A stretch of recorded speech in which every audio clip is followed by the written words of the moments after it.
la introducción a la estadística inferencial. ¿Ok? En este sentido, lo primero que quisiera aclarar es la diferencia entre estadística descriptiva y estadística inferencial.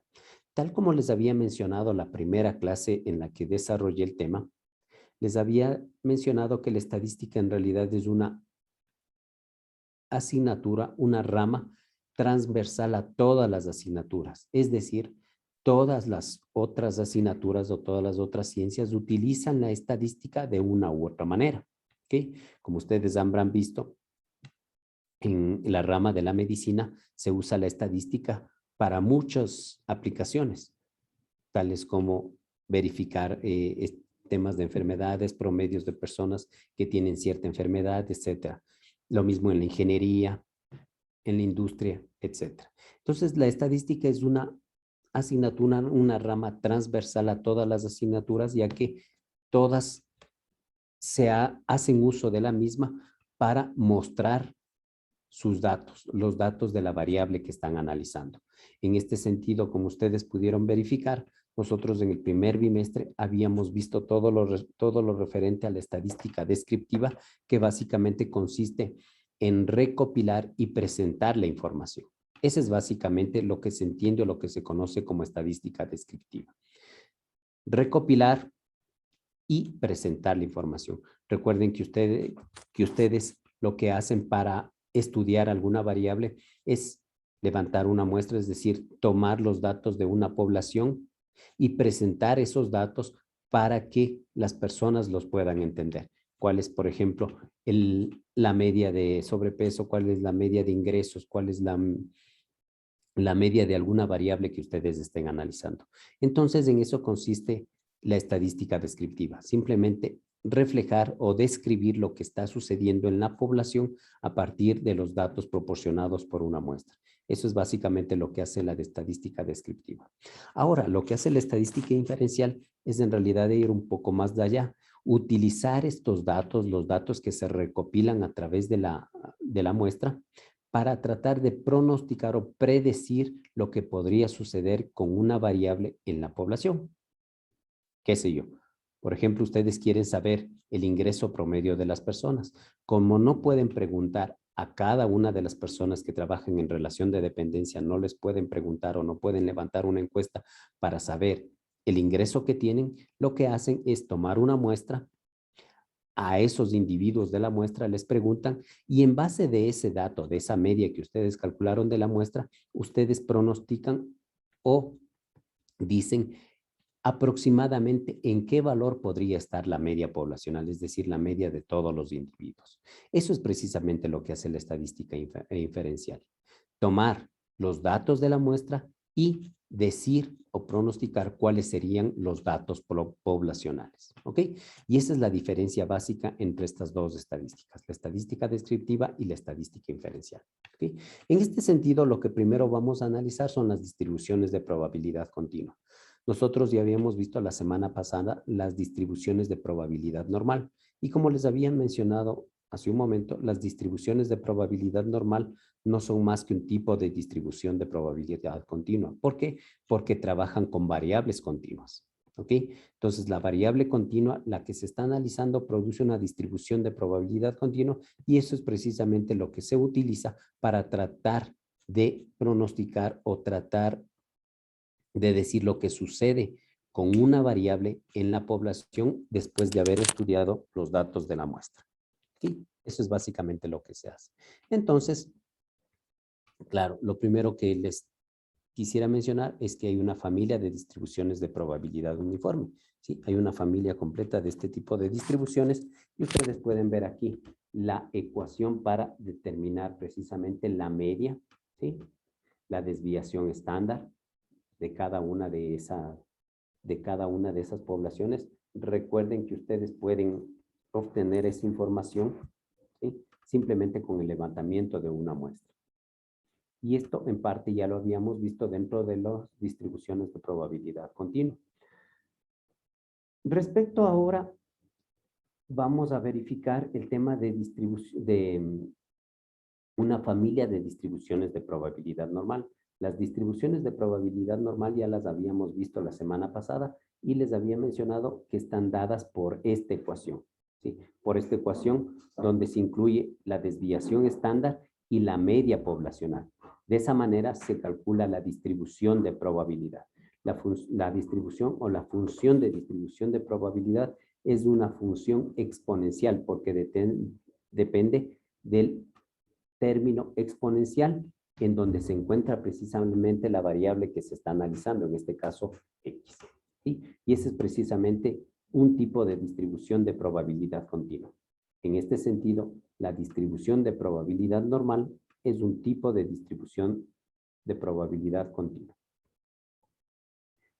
Y obviamente hay varias familias de este tipo de distribución. Pueden ser, como ustedes pueden ver en la gráfica, más aplanadas o más alargadas, dependiendo de la desviación estándar de la población. Miren, como ustedes pueden verificar aquí.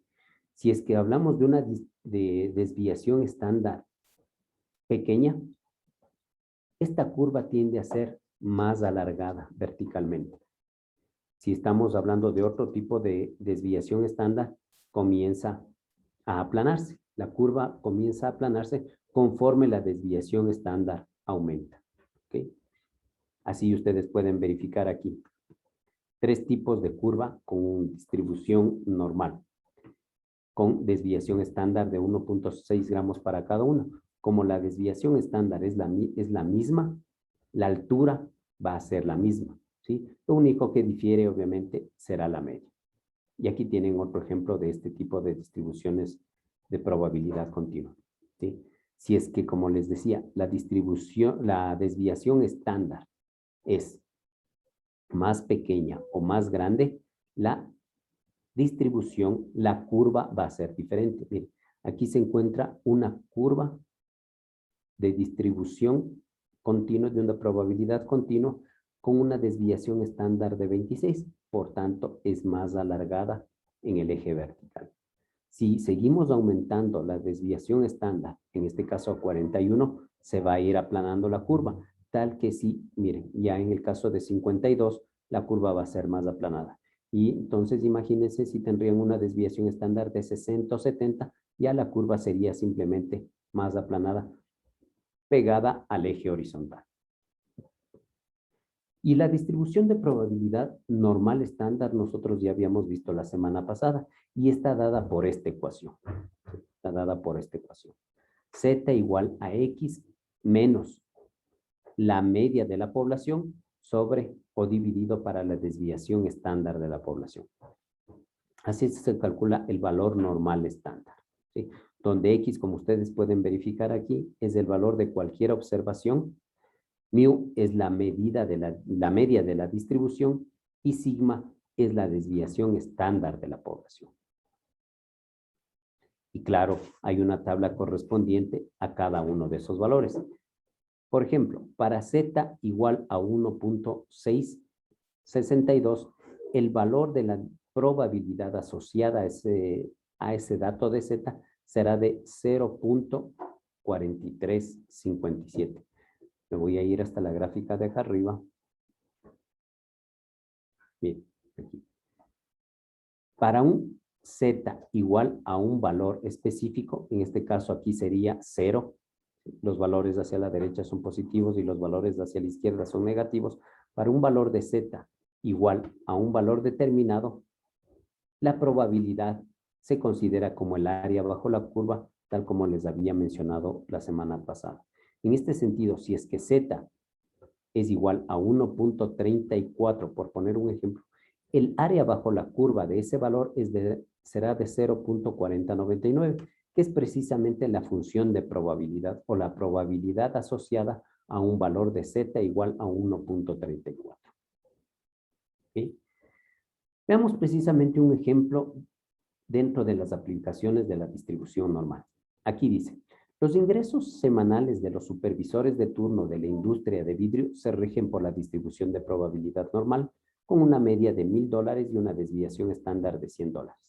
Les está proporcionando ya la media de la población y la desviación estándar de la población.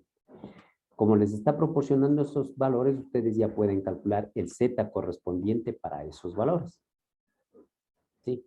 Dice, ¿cuál es el valor de Z del ingreso X de un supervisor que percibe $1,100 semanales y el de un supervisor que gana $900 semanales?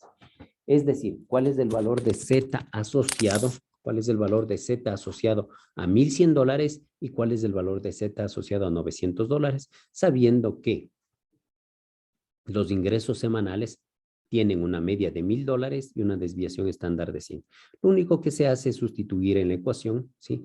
Para $1,100 y para $900, sustituir en la ecuación. X, en este caso sería 1,100, porque precisamente es la variable que se está analizando, menos la media que siempre va a ser 1,000 y sobre la desviación estándar que me dice que es 100. Si yo realizo esta operación aritmética, voy a obtener un Z igual a 1. Y para las personas que ganan $900 a la semana, el Z correspondiente es en cambio menos 1. ¿Ok? Con eso yo debería irme a la tabla para verificar la función de probabilidad o el área bajo la curva asociado a ese valor. ¿Ok? Entonces, mire, aquí está. Para un valor de 0, ¿sí? Para un valor de 0, todo el área bajo lo que les había mencionado la semana pasada, todo el área bajo la curva es igual a 1, es decir, la probabilidad desde el 100% para todo el área bajo la curva. Pero si yo solo contemplo de 0 para la derecha, el área bajo la curva es 0.5 y de 0 a la izquierda, el área bajo la curva es 0.5. Si sumo los dos, en total serán de 1 o del 100%. En este caso, para 1, como me decía aquí, para 1, la distribución de probabilidad o la probabilidad que es del área bajo la curva será toda la región que se encuentra hacia la izquierda de la campana, ¿ok? O a la derecha de la campana de Gauss, como ustedes lo quieran ver, y precisamente hay diferentes tablas que les va a mostrar, sea el área de la derecha o el área de la izquierda, ¿sí?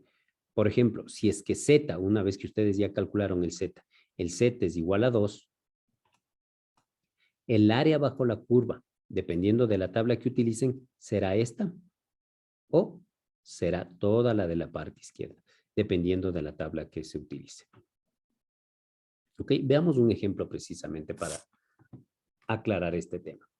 Como parte de su programa de control de calidad, la compañía Autolight Battery realiza pruebas acerca de la vida útil de las baterías. Entonces, lo que está tratando este ejercicio es de ver la vida útil de las baterías. La vida media de una batería de celda alcalina D es de 19 horas. Definitivamente lo que me está diciendo es que el promedio de vida de la batería es de 19 horas. La vida útil se rige por una distribución de probabilidad normal con una desviación estándar de 1.2 horas. Y me pide que responda a las siguientes preguntas. ¿Entre qué par de valores se localiza 68% de las baterías? ¿Entre qué par de valores se localiza el 95% de las baterías? ¿Y en qué par de valores se localiza prácticamente la totalidad de las baterías? ¿Ok? Entonces, respondamos a la primera pregunta, ¿sí? Del 68% de las baterías. Como ustedes pueden verificar aquí, alrededor del 68% de las baterías tiene una vida útil de 17.8 y de 20.2 horas, lo cual se determina con el cálculo de 19 más menos 1 por 1.2 horas. ¿De dónde sale este valor? Como les había mencionado, ¿sí? Ustedes deben recurrir a la ecuación de acá, a la ecuación de aquí, para calcular el valor de Z, ¿sí? Es decir, X menos mu sobre la desviación estándar. Una vez que ustedes calculan esos valores, ustedes ya van a tener directamente este valor de aquí, 19 más menos 1.2 horas. Dice, cerca del 95% de las baterías, entre 19 más menos 2 por 1.2 y así sucesivamente. ¿Por qué? Porque cada mu más 2 veces la desviación estándar, se ubica un nuevo valor. Entonces, 0, 1, 2, 3 y aquí la media será, en este caso, de 19 horas más una desviación estándar, más 2 desviaciones estándar o 3 y así sucesivamente. Finalmente vamos a ver cómo determinar el área bajo la curva de una distribución normal. ¿Sí? Una vez calculado el valor correspondiente de Z, ¿sí? Cualquiera sea este, dependiendo del valor X dado, de la media poblacional y de la desviación estándar, ustedes pueden calcular el valor de Z. Una vez calculado el valor de Z, ustedes deben ir a la tabla correspondiente para verificar cuál es el área bajo la curva de ese valor. ¿Okay? En este caso, asumiendo que Z es igual a 1, yo me ubico dentro de la fila 1 y la columna 0 y precisamente veo que el área bajo la curva es de 0.3413, que es precisamente esta área entre 0 y 1. ¿Okay? ¿Por qué entre 0 y 1? Porque me dice que Z es igual a 1. Y siempre el área bajo la curva debe ser entre Z y el valor correspondiente y precisamente esa área. Si yo me voy al área bajo la curva, puedo calcular que es de 0.343. ¿Okay? Y eso sería todo respecto a esta clase de distribuciones de probabilidad e introducción a la estadística descriptiva.